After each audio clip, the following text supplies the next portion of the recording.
সাকসেসের মানে আদার্স কোনো কিন্তু যে ফর্মুলা মেডিসিন এগুলো কোনো কিছুই নাই। এটার জন্য সবচেয়ে বড় মানে যে জিনিসটা দরকার সেটা হচ্ছে মিস্টেকস আর দ্য অপরচুনিটি। কারণ আপনার মিস্টেকস থেকে কি হয়, লেসন হয়। বাবা সবসময় প্রেশার দিত, বলতো যে ইদার ডাক্তারি পড়ো অথবা সরকারি চাকরির জন্য চেষ্টা করো। Let's give a round of applause to none other than my beloved big brother M. Mustafizur-Zaman, the Managing Director and CEO of Aviva Finance Limited.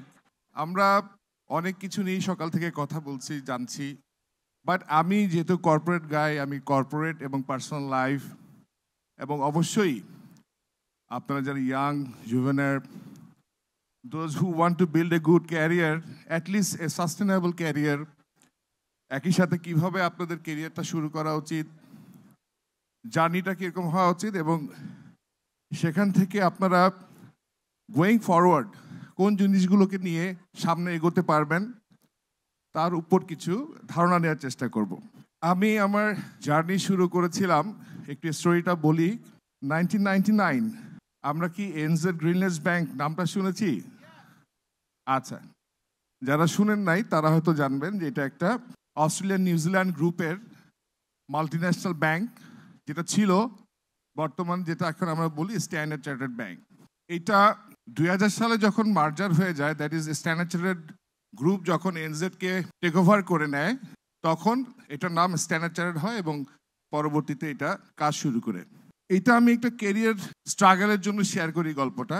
ধরুন আপনারা যারা এখন কেরিয়ার করবেন অথবা কেরিয়ারের ল্যাডারে একদম শুরুর দিকে আছেন, তারা এই জিনিসগুলোকে একটু মাথায় নিতে পারেন, নিলে হয়তো আপনাদের ভবিষ্যতে পথ চলাটা অনেক সহজ হবে। সহজ না হলেও আপনাদেরকে সহযোগিতা করতে পারবে। 99 সালে যখন আমরা চাকরিতে জয়েন করি, খুব এন্ট্রি লেভেল পজিশনে, তো তখন আমাদের জন্য প্রথম যে চ্যালেঞ্জটা হয়ে গেল, আমরা তো এন্ট্রি লেভেলে জয়েন করলাম স্বল্প সংখ্যক কিছু অফিসার দিয়ে। 2000 সালে এই ব্যাংকটা যখন মার্জার হয়ে যায়, তখন আমরা একেবারে এন্ট্রি লেভেলের পজিশনে আমি কাজ করেছি। তো আমার কাছে প্রথম যেটা মনে হয়েছে, কোথাও একটা জায়গায় চাকরি পেলাম, তার আগেই দেখি যে আরেক মালিক পক্ষ বদল হয়ে গেল। চাকরি কি আদৌ থাকবে কি থাকবে না, এই ধরনের একটা শঙ্কা মনে কাজ করছিল। পরবর্তীতে যেটা হলো, চাকরি আমি ঠিকই করতে পেরেছি, কারণ আমার মধ্যে একটা ভিশন ছিল এবং আলটিমেটলি যখন দুটো ব্যাংক মার্জ হয়ে গেল, তারপর আমি স্ট্যান্ডার্ড চার্টার্ড ব্যাংকে দীর্ঘদিন কাজ করলাম। এর ঠিক আগে যখন গ্র্যাজুয়েশন শেষ করে চাকরির চিন্তা করছি, তখনও আমার MBA শেষ করতে পারিনি। আমি তখন গ্র্যাজুয়েশন শেষ করে আমি খুব চাকরির সন্ধানে বের হয়ে যেতাম। আমার কাছে একটা কোকের ক্যান থাকতো, কোকের ক্যানের মধ্যে টাই পেঁচিয়ে রাখতাম, সো দ্যাট এই টাইটা যেন আমার যেখানে প্রয়োজন আমি চট করে পরে ফেলতে পারি, যদি কোথাও সুযোগ হয়, কোথাও যদি ইন্টারভিউ দেওয়ার সুযোগ হয় বা চাকরির কোনো সোর্স সন্ধান পাওয়া যায়। ইট ওয়াজ ব্যাক ইন 1998-এর মাঝামাঝি সময়কার ঘটনা। সো আমি চাকরি খুঁজবার জন্য সবসময় মতিঝিল পাড়াটাকে সবসময় আগে বেশি বেছে নিয়েছি, কারণ আমার ক্যারিয়ার করার শুরু থেকেই আমার মনে হয়েছে যে আমার বাবা এক খুব মধ্যবিত্ত ফ্যামিলি ছিলেন, পেশায় উনি ডক্টর ছিলেন। তো আমার কাছে মনে হতো যে না, আমি সরকারি চাকরিতে কখনোই যাব না, এমন কোনো একটা ক্যারিয়ার করতে চাই যে অন্ততপক্ষে আমি যেন সবাইকে বলতে পারি যে হ্যাঁ, যে আমি নিজে একটা কিছু করতে পারছি, মেধাটাকে আর ডেভেলপ করতে পারি এবং যেটাই করব সেটা যেন অ্যাটলিস্ট ধরে রাখতে পারি। তো আমার অ্যাজ ইট ইজ আবার প্রতিদিন সকালবেলায় মতিঝিল পাড়ায় যেতাম চাকরির সন্ধানে, বিভিন্ন জায়গায় CV টিভি দিচ্ছি, ঘুরে বেড়াচ্ছিলাম।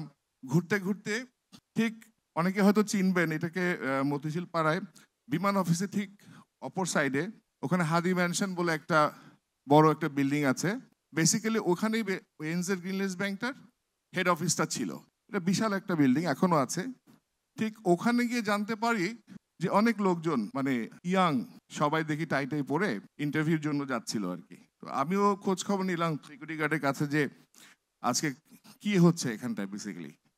তো সিকিউরিটি গার্ড আমাকে বললো যে এখানে স্যার একটা ওয়াক ইন ইন্টারভিউ হচ্ছে, চাইলে আপনিও ইন্টারভিউ দিতে পারবেন। তো তখন অলরেডি অনেক দেরি হয়ে গেছে, সময়টা অ্যারাউন্ড হয়তো 4টা 4:30। ইন্টারভিউটা ফলো করার জন্য আমি আবার টাইটাই পরে, আমার কোকের ক্যানেই টাই ছিল, টাই পরে আমি আবার গেলাম ইন্টারভিউ দেওয়ার জন্য উপরে।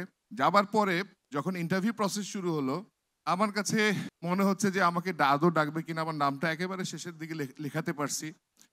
আপনারা কেউ কি কখনো ওয়াক ইন ইন্টারভিউ দিয়েছেন? কারো কি অভিজ্ঞতা আছে?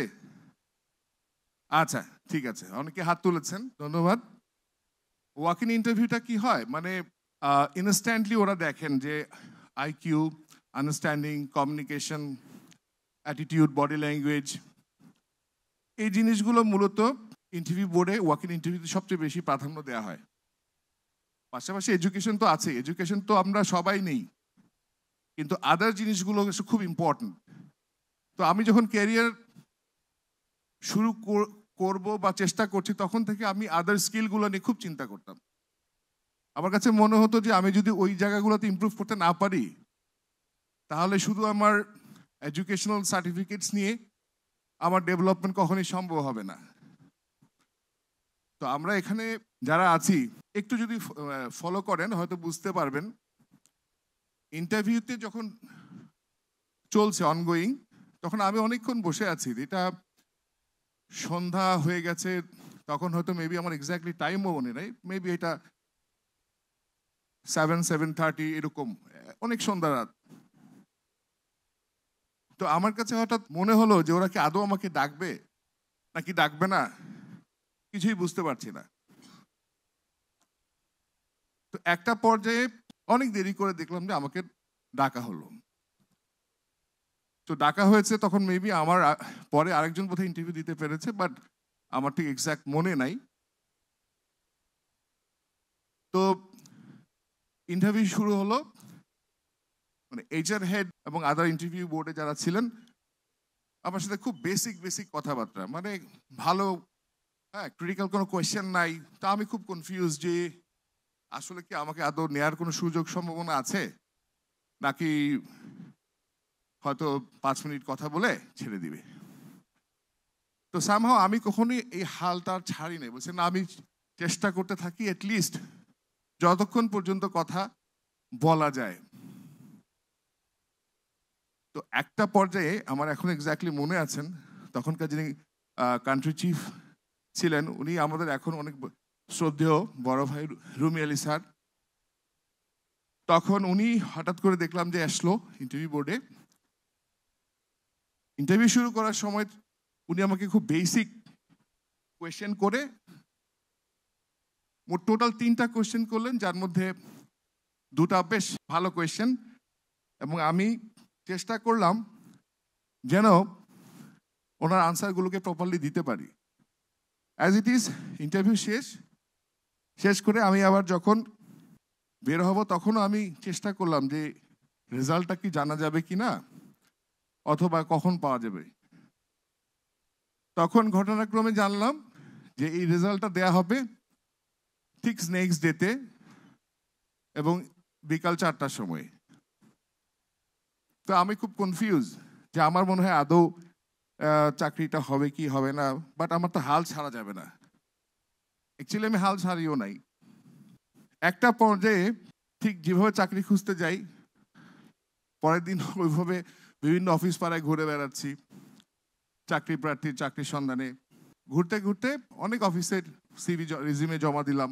বা 4টার পরে যেহেতু ওখানে রেজাল্টটা দেওয়া হবে, ওটা আমার দেখার দায়িত্ব। তো দেখতে দেখতে তখন 4টা ক্রস করে গেছে, অ্যারাউন্ড 4:30। তো আবার আমি অ্যাজ ইট ইজ গেলাম, গিয়ে দেখলাম যে প্রচণ্ড ভিড়, মানে ওখানে যে প্রপারলি ঢোকা যাচ্ছে এরকমও না, বাট রেজাল্ট দেখতে গেলে তো আমাকে অ্যাটলিস্ট বোর্ড পর্যন্ত যেতে হবে।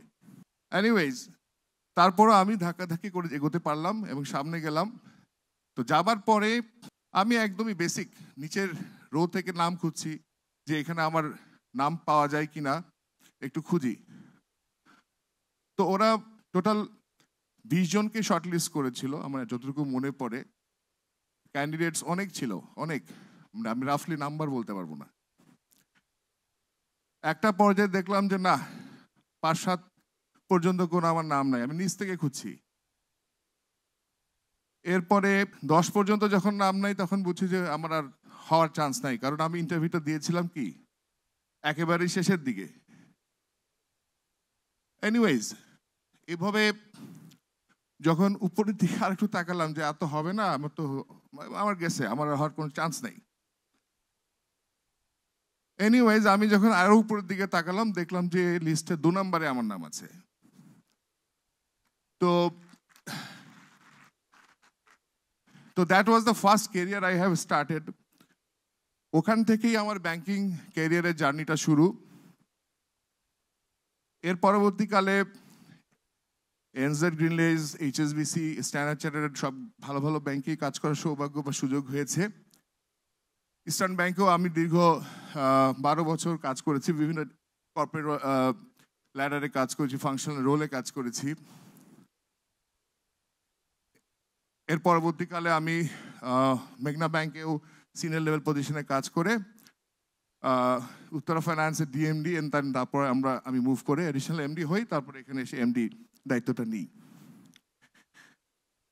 নাও আমি আসলে এই যে স্টোরিটা শেয়ার করলাম, এটা এই জন্য বলা যে আমার বাবা সবসময় প্রেশার দিত, বলতো যে ইদার ডাক্তারি পড়ো অথবা সরকারি চাকরির জন্য চেষ্টা করো। কিন্তু আমার কাছে না কখনোই মানে ছেলেবেলা থেকেই মনে হয়েছে যে আমি আসলে সরকারি চাকরিতে ঢুকে এত বেশি সৎ হয়ে থেকে জীবনে অনেক টাকা ইনকাম করতে পারবো না, বা আমি সকাল থেকে যে সেশনগুলো হচ্ছিল যে রিচ হওয়া এবং স্ট্যাবলিশ করা নিজেকে, এই জিনিসটা সরকারি চাকরি বা অন্য জায়গায় করতে গেলে মেবি হয়তো এটা অনেক ডিফিকাল্ট, অনেক সৎ হয়ে থাকতে হবে। বাট আমি এমন কিছু করতে চাই যে না, আমি সৎ থেকে আমি একটা ক্যারিয়ার করব যেখানে আমি রেসপেক্ট, সেলফ ডেভেলপমেন্ট এবং প্রত্যেকটা জিনিস আমি অ্যাচিভ করে নিতে চাই আমার নিজের কর্ম দিয়ে। তো এনিওয়েজ, এন্টারপ্রেনিউরসরা ডেফিনেটলি অনেক বেশি শক্তিশালী, ওইটা অনেক বড় প্ল্যাটফর্ম। আমরা সকাল থেকে অনেকগুলো ভালো ভালো সেশন দেখেছি এবং আমরা শরীফ জহির ভাইয়ের মতো এত স্বনামধন্য একজন এন্টারপ্রেনিউর, ওনারও সেশন শুনেছি। বাট আমরা যারা কেরিয়ার করতে চাই তাদের জন্য আগে যে জিনিসটা দরকার সেটা হচ্ছে যে আপনি আগে নিজের স্বপ্নটা ঠিক করুন। আজকে আমরা এখানে যারা বসে আছি বা যারা কেরিয়ার গড়ার কথা ভাবছি, একটা জিনিস মাথায় রাখবেন সবসময় যে আপনি আগে আপনার নিজেকে চিনুন, নিজে কি চান, নিজের ওয়েল বিংনেস, এই জিনিসটা আগে থিঙ্ক করুন এবং আপনি কি কি করতে ভালো সেই জিনিসগুলো খুঁজে বের করুন।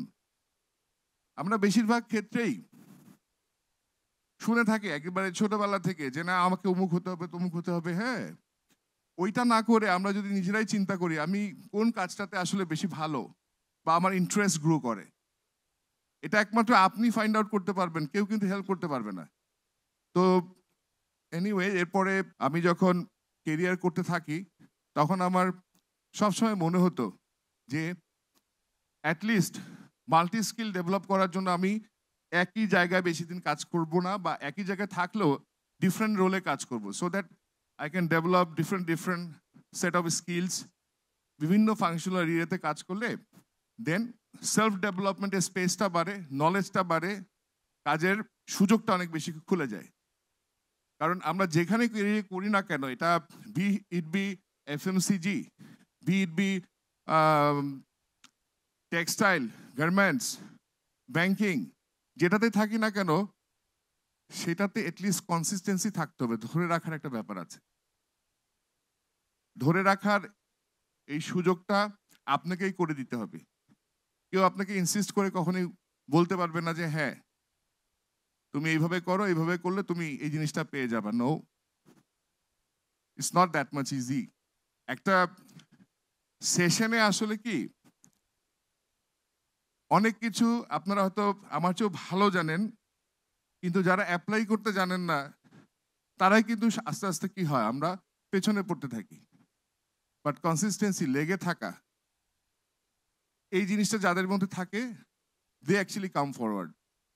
সো এখানে যারা আসলে ইয়াং যারা, তারা আমি বলবো কি তাদের ভিতরে energy level is so high, আলহামদুলিল্লাহ আমি মনে করি। এবং এখানে যারা তরুণ আছেন তারাই কিন্তু আমাদের অদম্য শক্তি, প্রেরণার উৎসাহ, সম্ভাবনার ঝলক।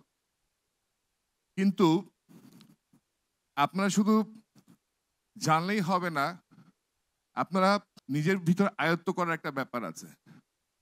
আপনারাই কিন্তু আজকে এই বিশ্বকে হাতের মুঠে নিয়ে এসছেন প্রযুক্তির মাধ্যমে।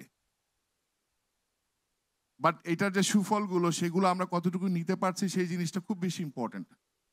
হ্যাঁ, আর একটা জিনিস হচ্ছে যে মিস্টেকস আর দ্যান অপরচুনিটি। আমরা যে কোনো সময় যখন কোনো কিছুতে মিস্টেক করে ফেলি, মনে করি যে না আমার পক্ষে আর সম্ভব হবে না বা আমি তো গিভ আপ করে ফেলছি, that's over. It's not like that, because mistakes are the opportunity. কারণ আপনার মিস্টেকস থেকে কি হয়, লেসন হয়। It's an platform for lesson. Other then different training সেশনের জন্য আমি বিভিন্ন দেশ ট্রাভেল করেছি,